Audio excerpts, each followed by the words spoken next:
زلزلے کیوں آتے ہیں، اس کے اسباب کیا ہیں؟ سائنس کچھ اور بتاتی ہے، اسلام کی تعلیمات ہمیں کچھ اور معلوم ہوتی ہیں۔ کیا اسلام کی تعلیمات یہ گراؤنڈ ریئلٹی کے خلاف ہیں؟ ان کے اندر کوئی کسی قسم کا کوئی کنفلکشن پایا جاتا ہے تو یہ یاد رکھیے ایسا بالکل بھی نہیں ہے۔ حقیقت میں جو کچھ سائنس بتاتی ہے وہ ہے گراؤنڈ ریئلٹی، زمینی حقائق۔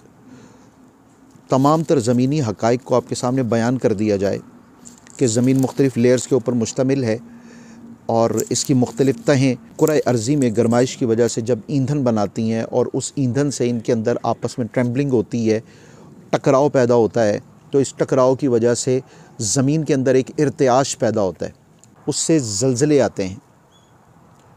تو کیا کوئی بھی شخص ان باتوں کو، ان حقائق کو سن کے اللہ تعالیٰ کی طرف رجوع کرے گا؟ قطعی طور پہ نہیں، وہ اس طرف نہیں آئے گا۔ اسلام کا نقطہ نظر یہ ہے کہ انسان اپنی تمام تر قوتوں اور صلاحیتوں کے باوجود بھی کچھ نہیں ہے اللہ تعالیٰ کی قدرتوں کے سامنے۔ انسان ہر آفت میں، بلا اور تکلیف میں، ہر آزمائش میں اپنے مالک کی طرف رجوع کرے، اسلام یہ چاہتا ہے۔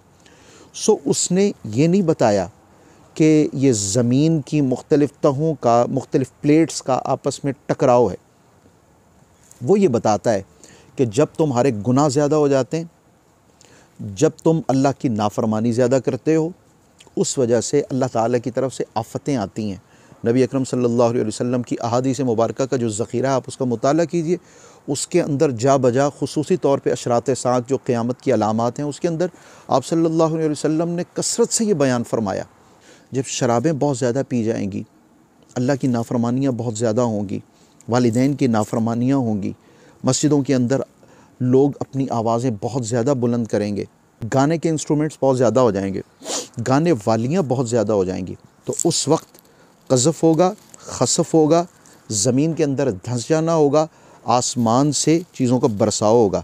جو آسمان سے برستی چیزیں آج کے دور میں پتھراؤ تو نہیں، آج کے دور میں تو بمباری ہے۔ تو یہ تمام آفتیں، خواہ وہ طوفان ہو، وہ سیلاب ہو، وہ وبائی امراض ہوں، وہ جنگیں مسلط کی جا رہی ہوں، یا وہ زلزلے ہوں، وہ طوفانی بارشیں ہوں، وہ ہواؤں کے جھکڑ ہوں، یہ سارے کے سارے اللہ پاک نے ارشاد فرمایا ظہر الفساد فی البر والبحر بما کسبت ایدیکم۔ یہ زمین کے اندر، اس کی خشکی میں، اس کی تری میں، یعنی سمندروں کے اندر ہو یا زمینوں کے اندر، یہ جتنا فساد اس وقت بپا ہے، یہ انسان کے اپنے کیے ہوئے گناہوں کی وجہ سے ہے، تاکہ انسان ان تمام تر آفات و بلیات میں اور ان حادثات کے اندر اپنے مالک کی طرف رجوع کرے۔ تو جو کچھ اسلام نے بتایا اس میں اللہ تعالیٰ کی طرف رجوع ہے، اللہ تعالیٰ کی طرف بندوں کو بلانا ہے۔ نبی اکرم صلی اللہ علیہ وسلم نے ارشاد فرمایا یہ تمہاری موت و حیات کی وجہ سے، کسی کو زندگی ملی، کسی کو موت ملی، تو یہ جو آسمانی آفات و بلیات ہوتی ہیں، یہ چاند گرہن ہے یا سورج گرہن ہے، یہ اس وجہ سے نہیں ہوتا، بلکہ جب تمہارے اندر اس طرح کی کوئی نشانی رونما ہو تو اللہ تعالیٰ کی طرف رجوع کیا کرو، تیزی سے بڑھا کرو۔